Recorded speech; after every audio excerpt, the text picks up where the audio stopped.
পৌষ পার্বণে পিঠে খাবো না তা আবার হয় নাকি? তাই 1.5 বাটি মতন আতপ চালের গুঁড়ো জলে ভিজিয়ে রেখে দিয়েছিলাম, গরম জলে ভিজিয়েছিলাম, সঙ্গে একটু দিয়ে দিয়েছিলাম সামান্য একটু লবণ। মিনিট 10 রাখার পর তার মধ্যে দিয়ে দিয়েছিলাম 1/4 টেবিল চামচ মতো খাবার সোডা। ভালো করে ব্যাটারটা গুলে নিলাম। এবার মাটির সরা নিয়ে এসেছিলাম, সরাটা বেশ গরম করে একটু অয়েল ব্রাশ করে দিলাম। তারপরে হাতায় করে দিয়ে দিলাম ব্যাটারটা। এইবার ঢাকা দিয়ে দিলাম। তারপর দিয়ে দিলাম একটা কিচেন টাওয়েল, যাতে ভেপারটা একেবারে বেরোতে না পারে।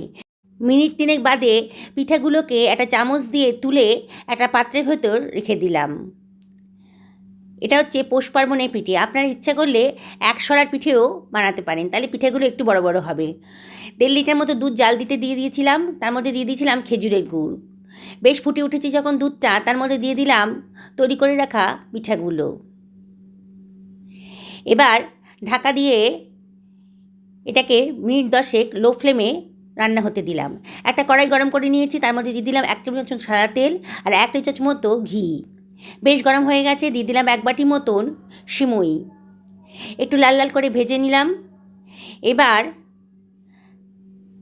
1 লিটার দুধের ভেতর দিয়ে দিলাম ভাজা সিমুইটা। এবার একটু নাড়াচাড়া করে, খুব বেশি ঘন করতে হবে না, এর ভেতর দিয়ে দিলাম গুড়, পাটালি গুড়টা দিয়ে দিয়েছি। এবারে দিয়ে দিলাম সামান্য একটু লবণ। একটু নাড়াচাড়া করেই আমার কিন্তু পায়েসটা রেডি হয়ে গেছে। পৌষ পার্বণের দিন তৈরি হয়ে গেল সিমাইয়ের পায়েস আর দুধ চিতই পিঠা।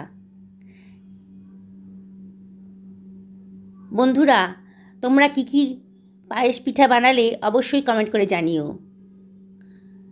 এবার খাওয়ার পালা। দেখো কত নরম তুলতুলে হয়েছে পিঠেগুলো, দারুণ লাগছে খেতে।